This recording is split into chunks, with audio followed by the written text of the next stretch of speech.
So now we bring to the stage the one, the only, Big Moo. Big Moo himself, all the way from Brisbane, Australia. Via the Amazon jungle. Next three of us. Sean Ferres. I sent you a PowerPoint.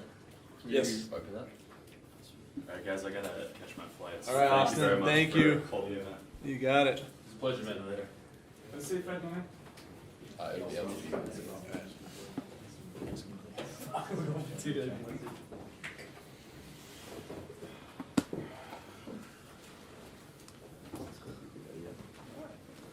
Right. I just did that. Yeah, he went to NASA. He knows how to start PowerPoints. All right, so yeah, just clicking arrows. Cool. All right.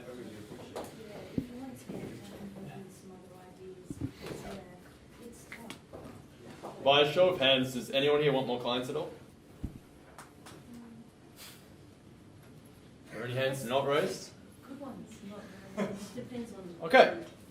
So this is going to be really valuable for you. Awesome. I've taught a variation of the strategy to lots of my students, particularly my inner circle students. This is kind of the upgraded, refined version. So what I'm going to do in the next, I got 45 minutes, right? Yep. Is I'm going to give you two strategies. One's online, one's offline. One's a hunting strategy, meaning you need clients, you need money now, go and do this. And one's more of a bit of a long-term, what I call farming strategy, which means clients come to you, but it does take a bit more time to set up. Cool? So, we're going to start with this one. I call it the WOW package. I didn't make this up. I got it from a combination of Dan Kennedy, Sam Ovens, and a music mentor of mine, actually, who has used this particular strategy to for his students to get booked at some of the biggest festivals in the world, to get record label deals, and he told me of every single person that has tried this, it has had a 100% success rate. So I'm not guaranteeing it will, but I mean, that record has to get broken eventually. But for now, for everyone that's done it, it's had a 100% success rate with a typical ROI of 18 to 1. So you put in $1 and you get 18 back. Not bad. So let's get into it. What the hell is the WOW package? Cool. So firstly, to give it a little bit of context, I'm going to start. Is there a black marker? It's right to the left. Cool. I'm going to start with something I call the hierarchy of rejection. TM.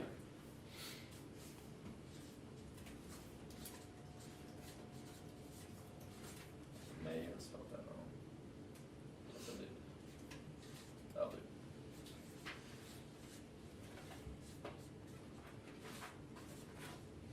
Cool. So what's a typical way that most freelancers, most copywriters try and go about getting clients? What's like some of the most common ones you guys see? Yes. Cold email. DMs. Cold emails, cold DMs, Facebook groups. Facebook groups, but meant like reaching out to them on DM, Messenger. Cool. How many emails a day would you say you get in your inbox? Which one? Like 30? 30? 34? Okay. So someone who's a business owner, particularly maybe quite successful business owner, how many emails do you think they get a day in their inbox? A lot. I'm not going to give you a number, but a lot, right? So knowing that their inbox is more crowded than a New York subway, why don't we try and stand out a little more and do something that's a little more creative and go where there's less competition? So if we say all the way down here at this end, we'll put emails down here.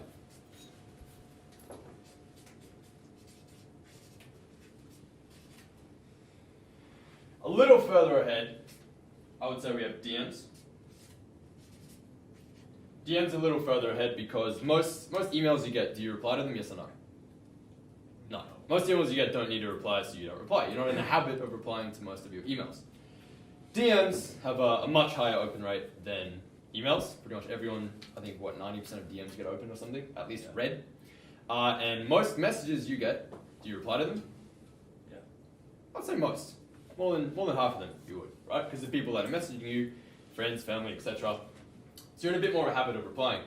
But what if we showed up differently and we went a little old school?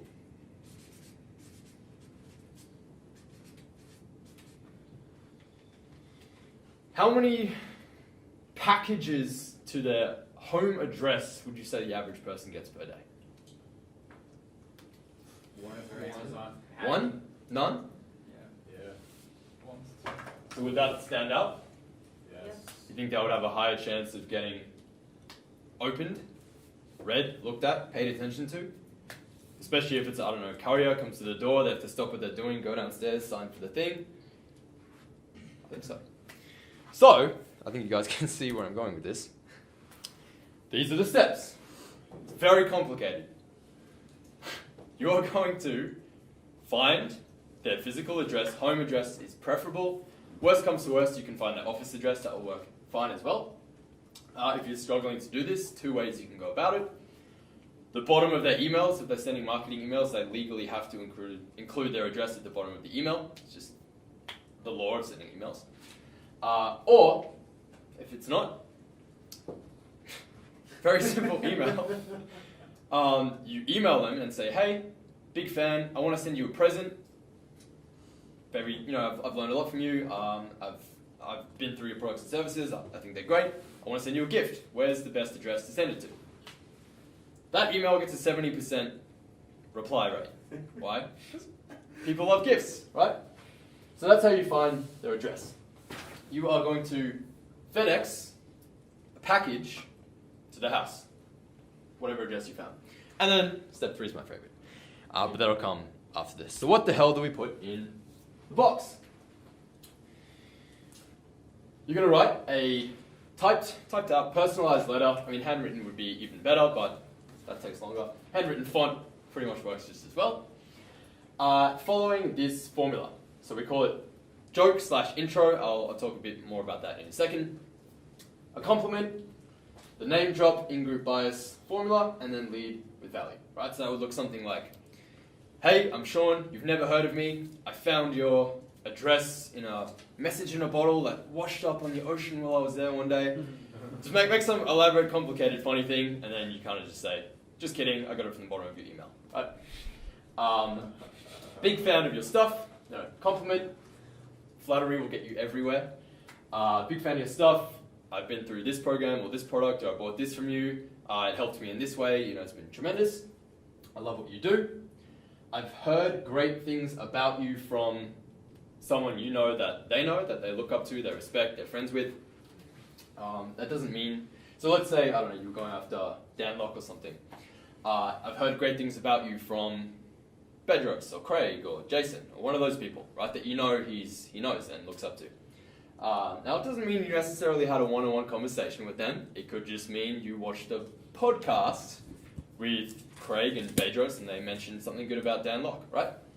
That's where you heard it from. But we need to get that in-group bias there somehow to then to kind of conclude, oh, he's kind of part of my not inner circle, but part of my extended circle. He's not just a random ass stranger, we have mutual friends, right?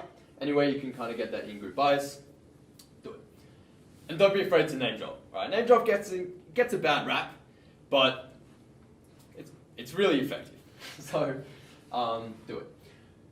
And then lead with value, right? So I'll talk about that in a little bit at the end. That's going to be kind of your call to action as you do that, right?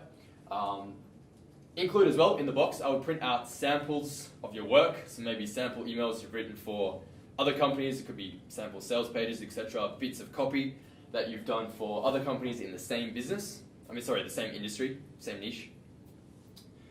Case studies, testimonials, everything good that anyone has ever said about you, print that sucker off, include that in the box as well.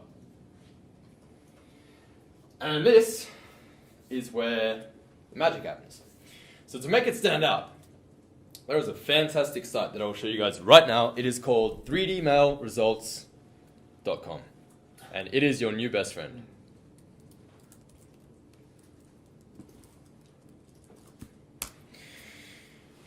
So, these guys have what we call lumpy mail in the industry, which is essentially shit that makes your envelope stand out because it's bulky.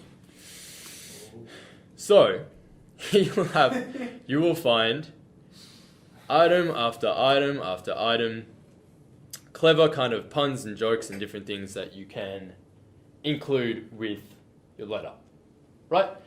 So when I said, remember at the beginning I said joke, this is kind of where you tie in that item to, why the hell did you include a foot in your envelope? Or why, So, plastic foot is one of the things they have on here. Hey, just trying to get my foot in the door, right? Shredded bag of money. You could say, hey, I noticed a few things on your sales page that right now, because they're like this instead of this, it is the equivalent of you shredding your money. Same thing, I've seen someone put a $100 note in a trash can. That was a similar thing.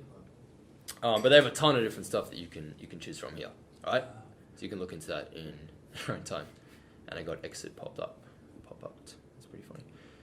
I'll just start again. That round to it would be good for Spencer. Yeah, there's a ton. If I said, throw in a toy for their dog or 7-year-old son, if relevant. If they have a son, dog, etc. If you have kind of an inside scoop and you know something about them, maybe something they keep sharing on Instagram that you think would be relevant to include. Maybe they're an avid whiskey drinker. They love whiskey, especially this one type that they keep talking about over and over again, and you know that about them from doing your research, right? Which basically just means stalking them a lot. Then you could just include that instead of the whatever random plastic foot or something. Send them a gift in the mail, a bottle of their favorite whiskey, right? And that's good for adding bulk. And it's also a gift, because then you have reciprocity working for you as well. They feel like, shit, this guy, he just sent me a bottle of whiskey out of the blue. Yeah, it costs you $40, $50 or something, but that's going to get a reply, right? That's going to get a reply. Cool. So then, just finishing off what I started up here when I said lead with value formula, you're just going to, basically the call to action of your letter is going to say, hey, I've got room to take on 1 to 2 more clients in the insert your niche industry right now. And I actually took the liberty of writing 2 free sample emails. You could say 3, however many you want to do. 2 free sample emails for this current offer that I know you're currently promoting. Where's the best email to send them to? Right? And just very clear call to action, say, email me here and just let me know the best email to send these samples to. Right? So this way, it's really similar to what Spencer was doing, but it's just a bit less work because you're not, going and writing all these sample emails until you get the reply. That's when you write the sample emails. It just makes things a bit faster. Any questions so far? Cool. Means I've done my job. Does it have an online version as well? What do you mean? This is like a mail in the, it doesn't have an online version when I don't have to send, or like more scalable. Did you see this? You want to stand out. Why does everyone do online? Because it's cheap. Easy. Why does no one do this? Because it is harder. Yeah. Why does it work though? It's hard. Because no one does it. It doesn't work because it's hard.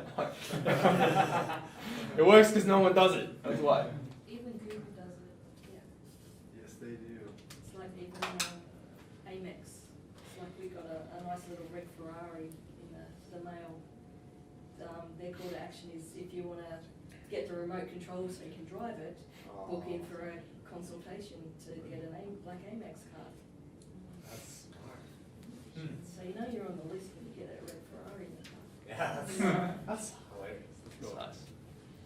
Cool. A couple more notes on this. I said include case studies and testimonials. Really great formula you can use for a case study. I will give you right now. You guys will get the slides for this later, by the way. So don't stress out if you don't write everything down. Really great formula for the case study, past clients you've worked with. So very, very simple. It's like it'll look like that, just better drawn because my handwriting is shit. Name and picture. So them, my client XYZ, problem they were experiencing before working with you, they were bleeding, they were losing $5,000 a month, and they were 2 months away from bankruptcy. You're going to agitate the problem.